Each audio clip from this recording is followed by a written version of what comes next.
प्रदीप एक गरीब किसान था। गांव में वह अपनी पत्नी पिंकी के साथ रहता था। थोड़ी खेती बाड़ी थी जिससे गुजारा हो जाता था। एक दिन पिंकी बोली, चलो प्रदीप, शहर चलते हैं। यहाँ गांव में कुछ नहीं रखा। यहाँ इन खेतों में तुम्हारा कोई भविष्य नहीं है। शहर में कोई भी नौकरी करोगे ना तो 10-12 हजार आराम से मिल जाएंगे। मैं नहीं चाहती कि हमारी तरह हमारी तनु भी एक गंवार जिंदगी जिए। नहीं पिंकी, तुम्हारी सोच गलत है। तुम जानती हो, इन खेतों से हमें 10-12 नहीं, कम से कम 20,000 रुपये बच जाते हैं। और घर की ताज़ी साग सब्जी मिलती है वो अलग। हाँ, वो बात और है कि कुछ बच नहीं पाता, लेकिन जो यहाँ है वो शहर में नहीं है। और मैंने खेतों में धान भी तो रोपा हुआ है ना, वो भला ऐसे कैसे छोड़कर जा सकता हूँ? पिंकी गुस्से से बोली, नहीं, मुझे नहीं रहना यहाँ। मुझे अपनी बेटी को लेकर शहर में रहना है। आप अपने खेत छुट्टी वाले दिन आकर देख लिया करना ना। वैसे भी कोई बहुत सारे खेत तो है नहीं, 1-2 ही खेत है जिसके लिए मरे जाते हो। प्रदीप पिंकी की जिद के आगे हार गया और गांव के घर में ताला लगाकर शहर चला गया। वहां जाकर उन्होंने शहर में एक कमरा किराए पर लिया और वहीं एक गैस एजेंसी में वह काम करने लगा। तनु उस समय 10 साल की थी। तभी पिंकी को पता चला कि वह फिर से गर्भवती है। प्रदीप ने उससे कहा, पिंकी, 10 साल बाद आज भगवान ने खुद ही तुम्हारी गोद भर दी, वरना यही लगता था कि हमारी तनु अकेली ही रहेगी। शायद भगवान को यही मंजूर था कि हमारा दूसरा बच्चा शहर में होगा। प्रदीप और पिंकी शहर में आकर बहुत खुश थे। प्रदीप भी समझ गया था कि शहर में आने का पिंकी का फैसला बहुत सही था, लेकिन किस्मत को कुछ और ही मंजूर था। एक दिन गैस एजेंसी में एक सिलेंडर फट गया, जिसकी वजह से एजेंसी में आग फैल गई। कई लोग मारे गए, जिनमें प्रदीप का नाम भी शामिल था। पिंकी पर तो जैसे दुखों का पहाड़ ही टूट पड़ा। उसे चारों तरफ अंधेरा दिखाई देने लगा। तनु अपनी मम्मी से बोली, मम्मी, मेरे पापा को क्या हो गया? आप किस लिए रो रही हो? सब मेरी ही गलती है बेटी। ना मैं इन्हें गांव से शहर लाती, ना ये हादसा होता। अब क्या करूं, कहाँ जाऊं? मेरी जिद तुम्हारे पापा की जान ले बैठी। बेचारी तनु अपनी माँ का मुंह देखे जा रही थी। 2 महीने बीत गए। पिंकी को प्रसव पीड़ा होने लगी। वह तनु से बोली, तनु, तेरे पापा नहीं रहे। अगर मुझे भी कुछ हो जाए तो तुम अपने गांव चली जाना। वहाँ हमारे खेत में धान पक गए होंगे। मंदिर के गल्ले में कुछ पैसे पड़े होंगे बेटा, वो भी निकाल लेना। माँ, आप ये क्या कहे जा रही हो? आपको कुछ नहीं होगा।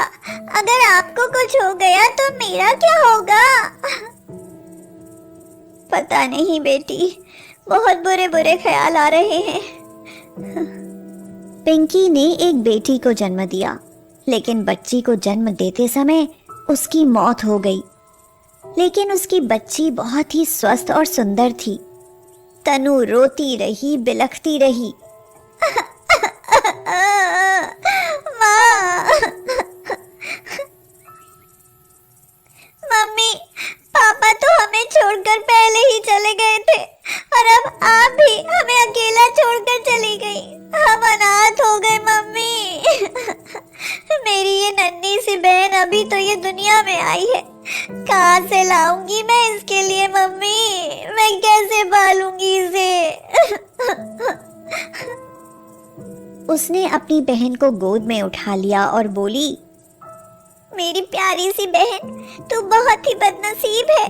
तुझे कभी मम्मी पापा का प्यार नहीं मिलेगा, मगर तू चिंता मत कर। मैं तुझे कभी किसी चीज की कोई कमी नहीं रहने दूंगी। अब तू ही तो मेरे जीने का सहारा है। उसने बच्ची का नाम परी रखा। परी भूख से रो रही थी। तनु ने उसे बोतल में डालकर दूध दिया तो वह गटागट पी गई और फिर खेलने लगी। तनु बोली, परी, तुझे बहुत भूख लगती है। अब तो मंदिर के गल्ले के पैसे भी खत्म हो गए। अब मैं तेरे लिए दूध कहाँ से लाऊंगी? मम्मी ने कहा था कि गल्ले से पैसे लेकर गांव चली जाना, वहाँ हमारा खेत है, मगर वहाँ लाइट नहीं आती। तुझे डर लगेगा ना? परी अपनी आंखें टिमटिमाती और मुस्कुरा देती। तनु उसे अपने सीने से लगा लेती। एक दिन मकान मालिक बोला, हे लड़की, अब और कब तक रहेगी तू यहाँ पर? अरे ये कोई अनाथ आश्रम नहीं है, यहाँ से खाली कर और अपने किसी रिश्तेदार के यहाँ चली जा।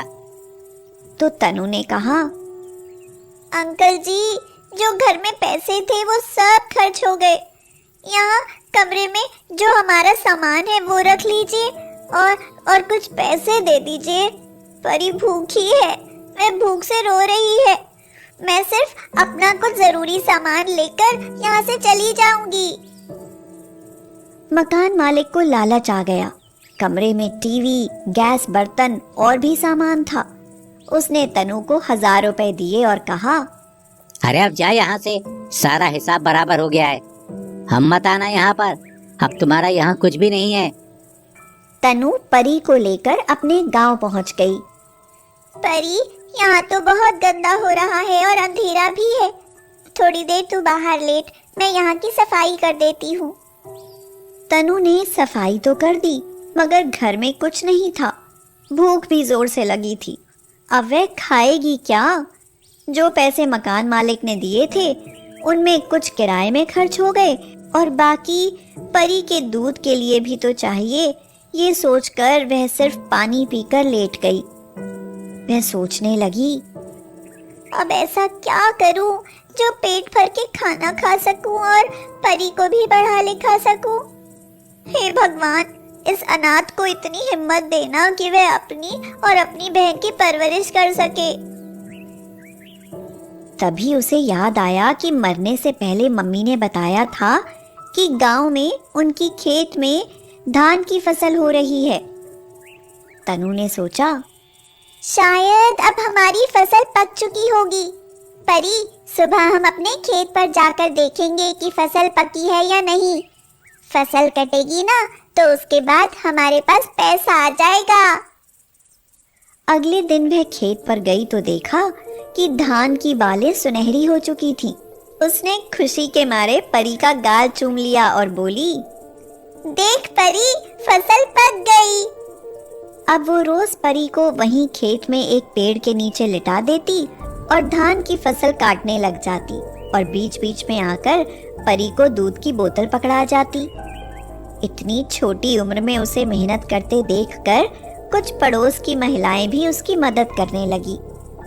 फसल अच्छी थी, इसलिए अच्छे दामों पर बिक गई, जिससे वह रसोई और परी की जरूरत का सामान खरीद लाई। आसपास के लोग उसकी हिम्मत की तारीफ करते नहीं थकते। एक दिन एक पड़ोस की महिला ने पूछा, बेटी, इस बार तो फसल बेचकर गुजारा हो जाएगा, लेकिन उसके बाद क्या करोगी? तो तनु मुस्कुराते हुए बोली, कुछ नहीं आंटी जी, अब मैं भी अपने पापा की तरह धान लगाऊंगी और धान की खेती करूंगी। बस जैसे इस बार आपने मेरी मदद करी है, अगली बार भी थोड़ी सी मदद कर देना। आप सब मुझे बताते रहना कि क्या और कैसे करना है, बाकी मैं खुद कर लूंगी।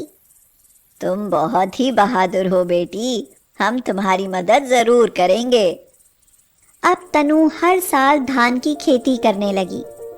परी भी धीरे धीरे बड़ी होने लगी थी। वह भी अपनी दीदी की मदद करने लगी। दीदी, देखो हमारे धान के खेत कितने लहलहा रहे हैं। ये सब हमारी मेहनत का नतीजा है परी। अगर आज ये खेत नहीं होते तो हमारा पता नहीं क्या होता। हाँ दीदी, मम्मी पापा भी वहाँ ऊपर हमें खुश देखकर खुश होते होंगे। हाँ परी, वो बहुत खुश होंगे ये देखकर कि उनकी बेटियों ने अनाथ होते हुए भी हिम्मत नहीं हारी। चल परी, अब बातें मत बना, आ अंदर आ, अभी पढ़ाई भी करनी है। और इसी तरह दोनों बहनें खुशी खुशी रहने लगीं।